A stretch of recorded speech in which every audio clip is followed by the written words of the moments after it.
আমার নাম Dr. Tushar Kormokar, and today I will be presenting a short topic regarding a link between hiatus hernia and heartburn. So, hiatus hernia কি? Hiatus hernia কখন হয়? যখন when a part, একটা part of stomach, আমাদের খাদ্যনলীর একটা part যখন আস্তে আস্তে চেস্টের দিকে মুভ করে। আমাদের চেস্ট অ্যান্ড স্টমাক যদি দুটো পার্ট ভাবি, তার মাঝে একটা জায়গা আছে যেটাকে আমরা ডায়াফ্রাম বলি। এই ডায়াফ্রামের মধ্যে যদি কোনো জায়গা একটু হালকা ফুটো থাকে বা কোনো জায়গা একটু উইক থাকে, কি হতে পারে? এই যে স্টমাকের পার্টটা আস্তে আস্তে উপরে উঠে যেতে পারে। এই জিনিসটাকে আমরা হাইটাস হার্নিয়া বলি।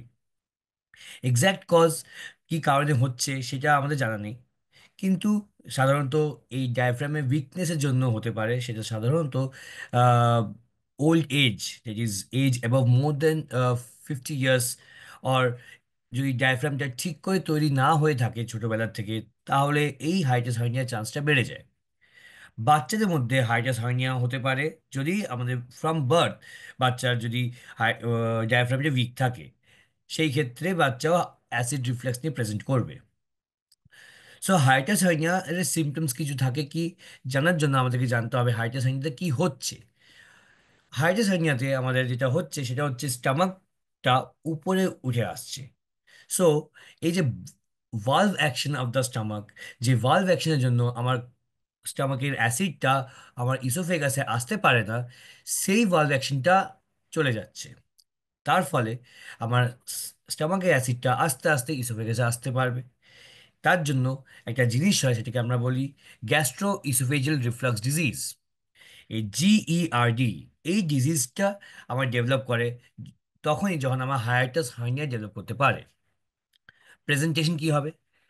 প্রেজেন্টেশন হবে কিছু না, কি পেশেন্ট বলবে কি আমার বুক জ্বালা করছে, আমার গলা জ্বালা করছে, বুকে ব্যথা হচ্ছে, মুখে টকটক ভাব লাগছে, মুখ আঠা আঠা লাগছে, খেতে গেলে লাগছে কিছু গলায় আটকে রয়েছে, বা খেতে গেলে গলার জ্বালা করছে। সাধারণত বয়সকালের পেশেন্টেরই এটা হয়, অ্যাবভ 50 ইয়ার্স আর ইভেন অ্যাবভ 60 ইয়ার্সদেরও হতে পারে। আর কম বয়স, ফর এক্সাম্পল 40 ইয়ার্স, 45 ইয়ার্স পেশেন্টও আসতে পারে, যারা সাধারণত স্মোক করে বা দে আর ক্রনিক ড্রিঙ্কার্স, অর একটু ওবিজ, একটু মোটা। ঠিক আছে, যাদের ওবেসিটি রয়েছে তাদের মধ্যে এই হাইটাস হার্নিয়া চান্স থেকে গ্যাস্ট্রোইসোফেজিয়াল রিফ্লেক্সের চান্সটা বেড়ে যায়, অ্যান্ড হ্যান্স এই হার্টবার্ন ব্যাপারটা আসে। অলসো প্রেগনেন্সি ক্ষেত্রে, বিকজ প্রেগনেন্সি ক্ষেত্রে একটা চাপ বাড়ছে লোয়ার অ্যাবডোমেনে, সো আপার অ্যাবডোমেনে চাপ বাড়ার ক্ষেত্রে আমাদের স্টমাকটা গেটস পুশড আপওয়ার্ডস, তার জন্য হাইটারসাইনিয়া হতে পারে বা তার জন্য হার্টবার্ন প্রেজেন্টেশনে আসতে পারে। এবার কি রকমের হাইটারসাইনিয়া হয়? দু রকমের হাইটারসাইনিয়া হয়। One type is basically called sliding type of hiatus hernia. নামে যেটা লেখা আছে স্লাইডিং, তার মানে আমার স্টমাকটা আস্তে আস্তে স্লাইড করে সেম ফুটো দিয়ে উঠে আসছে, যেটি sliding type. Second is paraesophageal hiatus hernia. প্যারাইসোফেজিয়ালের নামে বলা হচ্ছে কি ইসোফেগাসের পাশে প্যারা।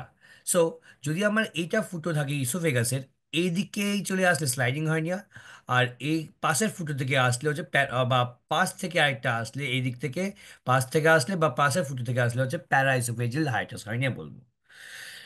এবার কি টাইপ হাইটাস হার্নিয়া হয়েছে, আদৌ হাইটাস হার্নিয়া হয়েছে কিনা, এর জন্য পরীক্ষা করতে লাগে। কাদের পরীক্ষা করাবো? যদি আমি হার্টবার্ন সাসপেক্ট করছি কোনো পেশেন্টের, সেই ক্ষেত্রে পরীক্ষা কি করতে পারি? একটা আমরা করি যেটা নাম হচ্ছে barium swallow X ray. Barium বলে একটা জিনিস, একটা ধাতু, মিক্সড ওয়াটার, সেটা খাওয়ানো হয় অ্যান্ড দেন একটা এক্স রে নেওয়া হয়। ফিল্মে দেখা যায় কি, কারণ কি বেরিয়াম রেডিও ডেন্স, সো আমার এক্স রে ফিল্মে বোঝা যাবে কি বেরিয়াম কোন পাথে যাচ্ছে, কোন পথে যাচ্ছে।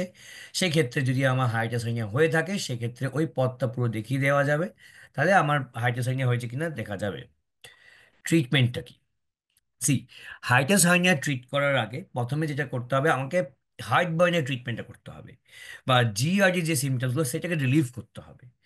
সেই জিআরডি সিমটমস গলা জ্বালা, তার জন্য হচ্ছে গলা জ্বালা কমানোর জন্য অ্যাসিড কমাতে হবে। অ্যাসিড কমানোর জন্য আমাকে কোনো প্রোটন পাম্প ইনহিবিটর্স বা H2 blocker, preferably PPI is preferred than H2 blocker দেওয়া হবে। Even certain times prokinetic agent ও দেওয়া যেতে পারে, যেগুলো হচ্ছে আমার খাওয়ারটাকে ওপর দিকে না গিয়ে নিচের দিকে ফেলে। কিন্তু অনলি ওষুধ না, ওষুধের আগে কয়েকটা লাইফস্টাইল চেঞ্জেস আছে। There are certain lifestyle changes which needs to be done. First thing is taking smaller meals and taking those smaller meals frequently. Avoiding gap in meals. Too much gap, খুব বেশি খাবারের মধ্যে gap হয়ে গেলে সেই ক্ষেত্রে acid সিক্রিশনস, acid ফর্মেশনটা বেড়ে যাবে। অ্যাসিড ফর্মেশন বাড়লেই তখন সেই গ্যাস্ট্রোইসোফেজিয়াল রিফ্লাক্স হবে অ্যান্ড সেম হার্টবার্ন হবে। So eating smaller meals, eating frequent meals, and also avoiding lying down after taking a meal. খাওয়ার সঙ্গে সঙ্গে পর শুয়ে যাওয়া পুরো অ্যাভয়েড করতে হবে। খাওয়ার পর 30 মিনিটস আর অ্যাটলিস্ট 40 to 45 মিনিটস বসে থাকার পর শোয়া একটা ইম্পর্টেন্ট জিনিস। সেকেন্ডলি, হেড এন্ড, মাথার দিকটা একটু উঁচু করে শুতে হবে, যাতে আমার ইনক্লাইনেশনটা মেনটেন থাকে। সেই ইনক্লাইনেশনটা মেনটেন করার ফলে আমার অ্যাসিডটা উপরে উঠতে পারে না, obviously because of the gravity. Other habits such as smoking, alcohol intake, weight reduction, এগুলো তো করতেই হবে, বিকজ এগুলোর জন্যই আমার যখন গ্যাস্ট্রোএসোফেজিয়াল রিফ্লাক্স হচ্ছে, হার্টবার্ন হচ্ছে, তো ওগুলোকে প্রিভেন্ট করতে হবে।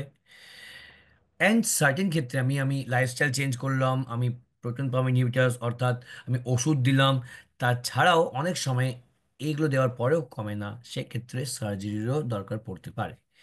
এবার সার্জারি কি করে করব? সার্জারির নামটা বলে ফান্ডোপ্লাইকেশন। ফান্ডোপ্লাইকেশন সার্জারি দুই রকম করে করা যায়। অবভিয়াসলি একটা হচ্ছে ওপেন সার্জারি। ওপেন সার্জারিতে লার্জ কাট, একটা বড় কাট করে তারপরে আমার স্টামাক ওয়ালে গিয়ে ইসোফেজিয়াল ওয়ালটাকে র্যাপ করতে হবে। বা ল্যাপ্রোস্কোপিক সেম ওয়েতে স্মল কাট করে ল্যাপ্রোস্কোপিক্যালি করতে হবে। But there is a third method, 3 number method, যেটা হচ্ছে এন্ডোস্কোপিক। সেটা হচ্ছে এন্ডোস্কোপির মাধ্যমে আমি মুখের দ্বারা যাব ভেতরে।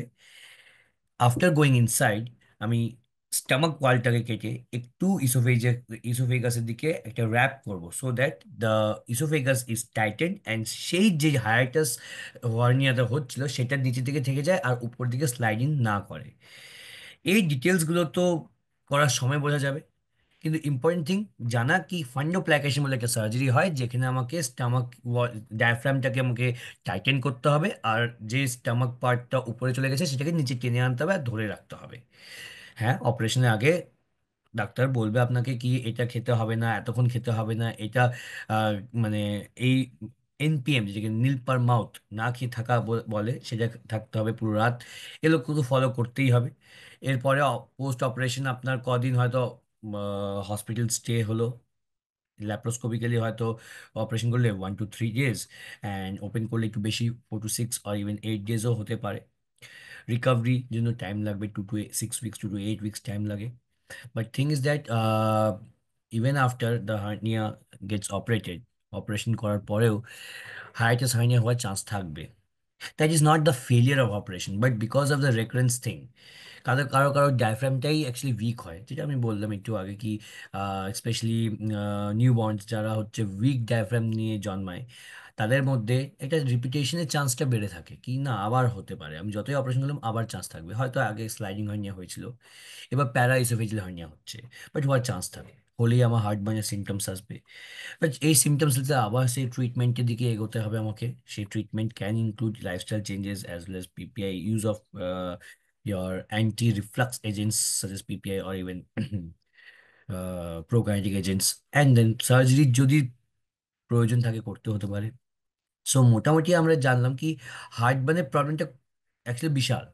হার্টবার্নের প্রবলেমটা এতই বিশাল কি অনলি হাইটাস হার্নিয়ার জন্যই হচ্ছে তা নয়, বাট হ্যাঁ, hiatus hernia is a very important factor which is usually neglected. Heartburn হলো পেশেন্ট আসলেও পেশেন্টকে পিপিআই দিয়ে দেয়, বাট সবসময় সেটা নয়। আমাকে এক্স্যাক্ট কজটাকে খোঁজা কি কারণে হচ্ছে, তারপর সেটাকে ট্রিট করলে আমি হার্টবার্নটাকে ট্রিট করতে পারবো। তো বেরিয়াম সোয়ালে যেটা নিয়ে আমি কথা বললাম সেটা খুবই important investigation. It was very commonly done in the earlier days. এখন একটু কম করা হয়, but should be done because this investigation will help in detecting the exact cause of this heartburn. And secondly, one more take home point is basically regarding the treatment option. Treatment, surgery, medicine are there. Obviously, the doctor is there to prescribe this. But most importantly, যেটা lifestyle change, যেটা হচ্ছে losing weight, then avoiding smoke, smoking, then avoiding taking alcohol, then taking frequent small meals, okay, and taking timely medications, okay, avoiding doing fast, that is very important, okay, sleeping at time. Do not lie just after taking a meal. শুয়ে যাওয়ার সঙ্গে সঙ্গে উচিত না, একটুক্ষণ বসে থাকা উচিত, ওকে, বেশি রাত না করা, not to be awake late at night, that is very important thing. And secondly, elevating the head end of the bed is very important. These will prevent the GERD, whatever be the reason. Hiatus hernia prevent করবে না, but the GERD, the manifestation, the presentation of the hiatus hernia, that is GERD causing heartburn, এটাকে prevent করবে। Hiatus hernia treatment তো পরে হয়ে যাবে, but main কারণ the symptomatology থেকে অ্যাভয়েড করবে। So that is my take on